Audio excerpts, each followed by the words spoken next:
تو میں آستانے پر گیا تھا مدینے کی حاضری میں، پیر صاحب تو وفات پا چکے تھے حضرت، تو انہوں نے مجھے کہا کہ وہ فلاں نے سبز گنبد دیکھ کر کا ایک شعر یا مصرع مجھے بتایا، بولا انہوں نے بہت اچھا کلام لکھا تھا، میرے پاس وہ کلام نہیں ہے، تم ایسا کلام لکھ کر دو اس طرح کا۔ تو پھر یہ کہ میں مسجد نبوی میں بیٹھ گیا سبز گنبد کے سائے میں، سبحان اللہ، سبحان اللہ۔ کچھ نہ کچھ مطلب کوشش کی لکھنے کی۔ خیر تو پھر وہ تحریر لے کر ان کی خدمت میں حاضر ہوا، میرے ساتھ وہ سید وزیر حسین شاہ صاحب مرحوم یہ ساتھ تھے اس وقت، تو میں نے ان کو یہ تحریر پیش کی۔ وزیر شاہ صاحب سمجھے کہ مطلب انہوں نے اپنے طور پہ کہ یہ آپ مجھے دے دیں تحریر، میں شاید فوٹو کاپی دے دوں گا، اس طرح کا ہوگا، تو کیوں دوں؟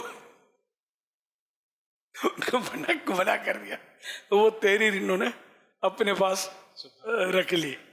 اس کا واقعہ یہ ہے۔ صلو علی الحبیب صلی اللہ علیہ محمد۔ امیر اہل سنت سے میرا یہ سوال ہے کہ درزی اگر اپنی مہارت سے کپڑا بچا لے، کیا وہ رکھ سکتا ہے یا گاہک کو واپس کرے گا؟ آپ کا کیا خیال ہے؟ درزی کو تو ماہر ہونا ہی چاہیے نا، زیادہ سے زیادہ کپڑا بچا کر اپنے کسٹمر کو دے، اگر آئندہ پھر اپنی دکان پہ آتا رہے یار یہ درزی اچھا ہے۔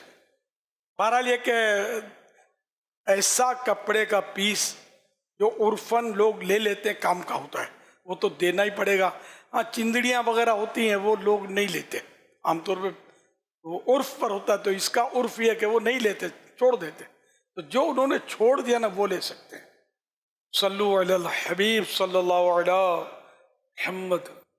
نگران ٹاؤن مشاورت کی حیثیت سے دعوت اسلامی کا دینی کام کر رہا ہوں۔ ماشاء اللہ۔ یا سیدی میرا سوال یہ ہے، حضرت سیدنا امام حسین رضی اللہ تعالیٰ عنہ کا صبر کا پیمانہ عروج پر تھا، اور اس دور میں صبر کا پیمانہ ڈاؤن ہوتا جا رہا ہے، تو اس متعلق مدنی پھول ارشاد فرمائیے۔ صبر کا پیمانہ عروج پر تھا، اب ڈاؤن ہے، ان الفاظ کا معنی کیا؟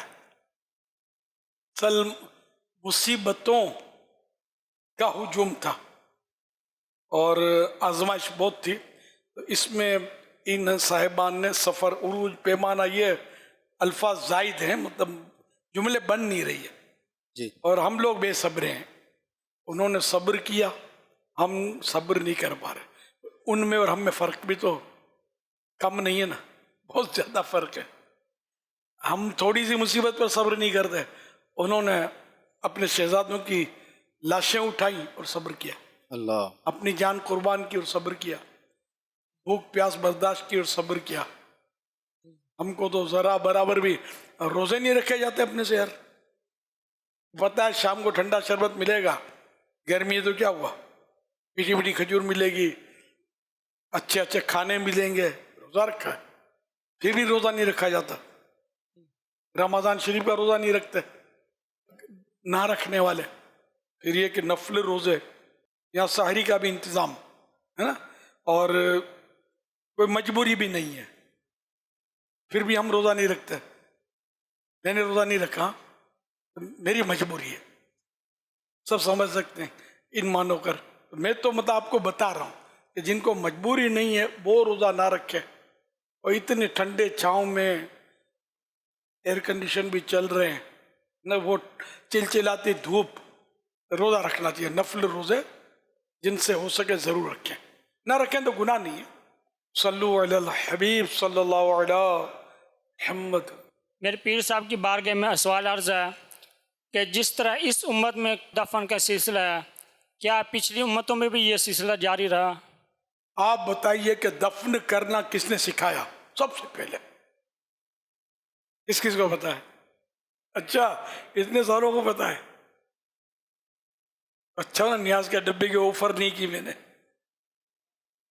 کہ آپ بتائیں گے تو پتا چلے گا، صحیح بتا دیں گے نہیں، یہ تو جوش میں ہے بھائی۔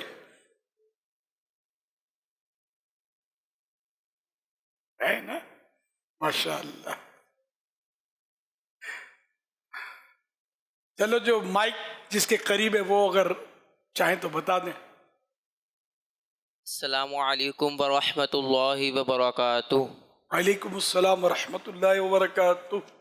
عبد المنان طاری فیصل آباد سے عرض گزار ہوں.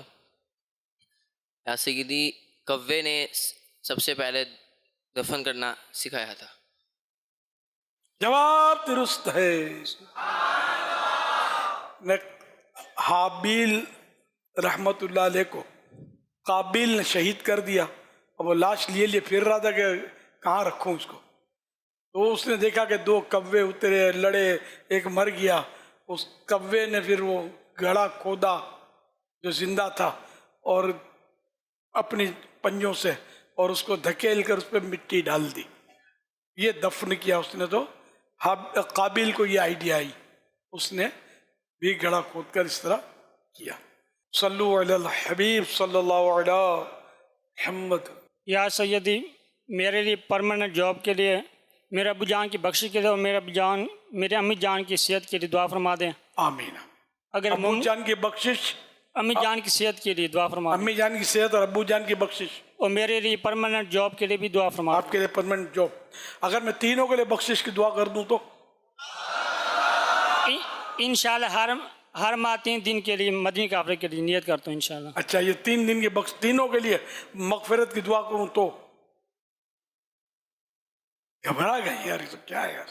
انشاءاللہ ہر ماہ 3 دن مدنی قافلے کے لیے. وہ زندوں کے لیے بھی دعائیں مغفرت ہو سکتی ہے. سمجھے؟ اللہ امی جان کو شفا بھی دے اور مغفرت بھی کرے، اور آپ کو بھی آپ کے ابو کو بھی اللہ پاک مغفرت فرمائے. صلو علی الحبیب صلی اللہ علیہ محمد. محمد عمران اطاری کروڑ پکا سے. پیارے بابا جان، اچھا خواب کسی کو بتانا کیسا؟ جو اہل ہو اس کو بتا سکتے ہیں. صلو علی الحبیب صلی اللہ علیہ محمد. یہ جو ہم وظائف کرتے ہیں یہ ہمارے جیسے دوا پہ ہمارے کا یقین ہوتا ہے کہ دوا سے ابھی ہمارے کو 10-15 منٹ میں آرام مل جائے گا، کیا وظائف بھی ہمارے اس طریقے سے ہمارے ہو جاتے ہیں پورے؟ دوا پر بھی یقین نہیں کرنا چاہیے. دوا پر یقین تو کتنے ہاسپٹل بھرے پڑے ہیں، روز لاشیں اٹھ رہی ہیں اور جیسی تیسی دوائیں کھا رہے ہوتے ہیں وہ بیچارے، انجیکشن کھا رہے ہوتے ہیں. رب چاہتا تو شفا ملتی ہے، تو اسی طرح اپنے تعویذات میں بھی رب چاہے گا تو شفا ملے گی. کوئی علاج یقینی نہیں ہوتا. صلو علی الحبیب صلی اللہ علیہ محمد.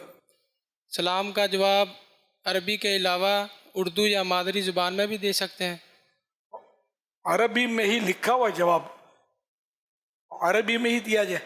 صلو علی الحبیب صلی اللہ علیہ محمد. میرا امیر اہل سنت سے سوال ہے کہ 5-6 اگر میتیں ہوں تو ان کا ایک ساتھ جنازہ پڑھا سکتے ہیں یا علیحدہ علیحدہ پڑھائیں گے؟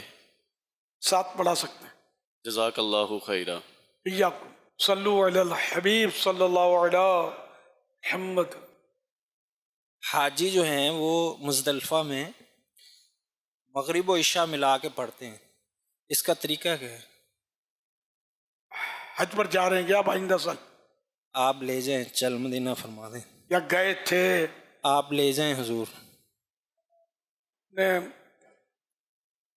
مزدلفہ میں حاجی کے لیے، اگر کوئی حاجی نہیں ہے، ویسے ہی لوگ وہاں خدمت پر بھی ہزاروں لوگ مامور ہوتے ہیں گورنمنٹ کی طرف سے، ہمارے ملک سے بھی جاتے ہیں. تو حج اگر انہوں نے نہیں کیا ہے ان کو ملا کر پڑھنے کی ضرورت نہیں ہے، بلکہ اجازت ہی نہیں ہے. ان کو مطلب جو حاجی ہے نا ان کو مغرب و عشاء ملا کے پڑھنا ہے، اور یہ ضروری ہے ان کے لیے. مغرب کے وقت میں مغرب پڑھنے کی ان کو اجازت نہیں ہے. عشاء کے وقت میں یہ پہلے مغرب کے 3 فرض پڑھیں گے، پھر عشاء کے فرض پڑھیں گے، پھر مغرب کی سنتیں، پھر عشاء کی سنتیں وطر وغیرہ پڑھیں گے. اس طرح کی ترتیب ہے، رفیق الحرمین میں لکھی ہوئی ہے. آپ کہاں سے آئے ہیں؟ پیر محل سے. یہی دیکھ رہا ہوں پیر محل. اب یہ بزرگی آ گئی ہے اور وزن بھی کم ہو گیا ہے غالباً، بڑے عرصے کے بعد زیارت ہو رہی. تو یہ ہیں پیر محل. میں آپ کو پیر محل ہی کہتا تھا، بہت پرانے ماشاء اللہ. پہلے آتے تھے ملنے کے لیے آتے تھے، لیکن اب یار میں خود اندر بیٹھ گیا ہوں. نعیم نام نا، محمد نعیم پیر محل. جی حضور. ہاں یاد آ گیا نا.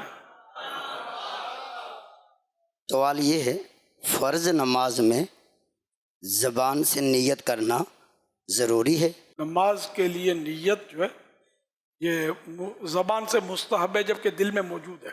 اگر دل میں ہی نیت نہیں ہے تو زبان سے کہنا کوئی فائدہ نہیں دے گا. تو اگر زبان سے نیت کر لی جائے تو ثواب میں کمی بیشی ہے؟ ثواب بڑھے گا، لیکن یہ کہ دل میں نیت ہونی چاہیے. دل میں نیت نہیں ہے تو وہ نیت ویلڈ ہی نہیں ہے. زبان کی نیت. صلو علی الحبیب صلی اللہ علیہ محمد. جو عمرے پہ جا رہے ہیں ایک تو اس کے حوالے سے سوال ہے، اس کے بال گرتے ہیں تو احرام کی حالت میں بال گرنا یہ خود بخود اگر بال سارے بدن کے جھڑ جائیں تو کوئی کفارہ نہیں ہے. ہاں ہاتھ لگانے سے جھڑے تو پھر اس کے کفارے ہیں. جیسے ہاتھ منہ دھویا وضو میں تو ہاتھ لگے نا دھونے میں، اپنی کوشش سے گرے نہیں ہے. خود اگر یہ بال گرانا نہ چاہا لیکن گرے، اس پہ کفارے ہیں. آپ سے عرض ہے کہ آپ فرماتے تھے صدائے مدینہ دکھائے مدینہ. اکثر صدائے مدینہ لگاتا رہا. الحمدللہ عزوجل اللہ تعالیٰ نے کرم کیا اور آپ کی برکت سے الحمدللہ مدینہ شریف کی حاضری نصیب ہو گئی. صلو علی الحبیب صلی اللہ علیہ محمد. سرسبز اس گلزار کے یہ پھول